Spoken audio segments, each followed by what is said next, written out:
அனைவருக்கும் வணக்கம். இப்போ எடுத்துக்காட்டு 2.24 அதோடைய நாற்கரம் வரைய போகிறோம். இதில் தரவு எழுதிட்டோம். ஏபி 7 சென்டிமீட்டர், ஏடி 5 சென்டிமீட்டர், சிடி 5 சென்டிமீட்டர், கோணம் பிஏசி 50 டிகிரி, கோணம் ஏபிசி 60 டிகிரி அப்படின்னு எழுதிட்டோம். அளவுகளை குறிக்க போகிறோம். ஏபி 7 சென்டிமீட்டர், ஏடி 5 சென்டிமீட்டர், சிடி 5 சென்டிமீட்டர், பிஏசி அப்போ இந்த கோணம் கொடுத்துருக்குறாங்க. இந்த கோடை இதுக்கப்புறம் தான் வரையணும். பிஏசின்றதுனால இந்த இடத்துல 50 டிகிரி குறிச்சிக்கிறோம். ஏபிசி 60 டிகிரி, ஏபிசி இது 60 டிகிரி. இப்போ நம்ம உதவி படத்தில் அளவுகளை குறிச்சிட்டோம். படம் வரைய போகிறோம். முதல்ல ஏபிசி முக்கோணத்தை வரையலாம். ஏன்னா அதுக்கான அளவு நமக்கு சரியாக இருக்குது. பார்த்திங்கன்னா 7 சென்டிமீட்டரில் ஒரு கோடு ஸ்கேலில் இங்கேருந்து ஃபஸ்ட்டு ஸ்டார்டிங் பாயிண்ட்டு, அடுத்தது 7 சென்டிமீட்டர் ஒரு பாயிண்ட்டு. இதை கொஞ்சம் கவனமாக வச்சிங்கன்னா உங்களுக்கு படம் தப்பாக வராது. 7 சென்டிமீட்டரில் ஒரு கோடு வரைஞ்சிட்டோம், பேர் குறிச்சிட்டோம். இது ஏ, இது பி. இப்போது பிஏசி 50 டிகிரி குறிக்க போகிறோம். அதுக்கு பாகைமானி எடுத்துக்கிறோம்.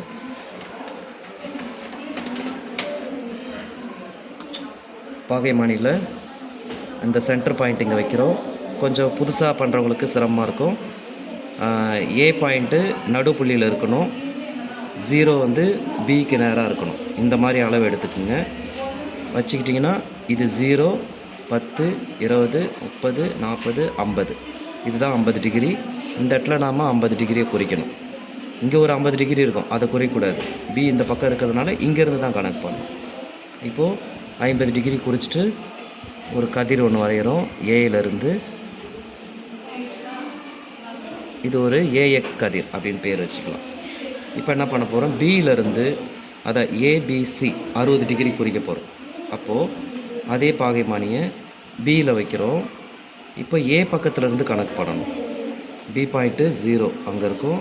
ஏலேருந்து 0, 10, 20, 30, 40, 50, 60 டிகிரி. ஸோ 60 டிகிரியை குறிக்கிறோம்.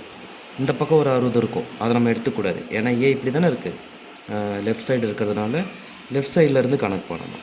ஓகே, இந்த பி பாயிண்ட்டு இங்கே நடுவில் இருக்கணும். இப்போ என்ன பண்ண போகிறோம், பியிலேருந்து அந்த 60 டிகிரி வச்சோமா, அதுக்கு ஒரு கோடு போட போகிறோம். கதிர் வரைகிறோம். இந்த கதிருக்கு பேர் பிஒய் கதிர். ஏற்கனவே ஏஎக்ஸ் கதிர் 50 டிகிரி வரைஞ்சோம். இப்போ பிஒய் கதிர் 60 டிகிரி வரைஞ்சிட்டோம். ஓகே, இது 2 வெட்டுற இடம் தான் சி.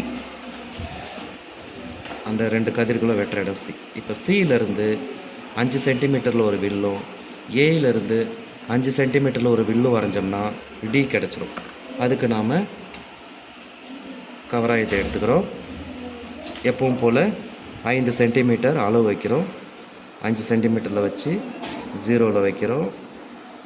ஸோ நமக்கு 5 சென்டிமீட்டர் வருது. சியிலேருந்து 5 சென்டிமீட்டர் ஒரு வில்லு வரைஞ்சிக்கிறோம். ஏலேருந்து அதே 5 சென்டிமீட்டர் வில்லு. ஏன்னா அங்கே ரெண்டுமே 5ன்றதுனால அது வெட்டுற இடம் தான் டி. ஸோ டின்ற பாயிண்ட்டை குறிச்சிட்டோம். இப்போ ஏலேருந்து டிக்கு பாருங்கள் 5 சென்டிமீட்டர் இருக்கா, கோடு போட்டுடுறோம். டியிலேருந்து சிக்கு 5 சென்டிமீட்டர் இருக்கா, போட்டுறோம். அப்போது நமக்கு தேவையான 5 சென்டிமீட்டர் 5 சென்டிமீட்டர் கிடச்சிருச்சு. இதுதான் தேவையான ஏபிசிடி நாற்கரம். இந்த நாற்கரத்துக்கு குத்துயரங்கள் கண்டுபிடிக்கணும் பரப்பளவுக்காக.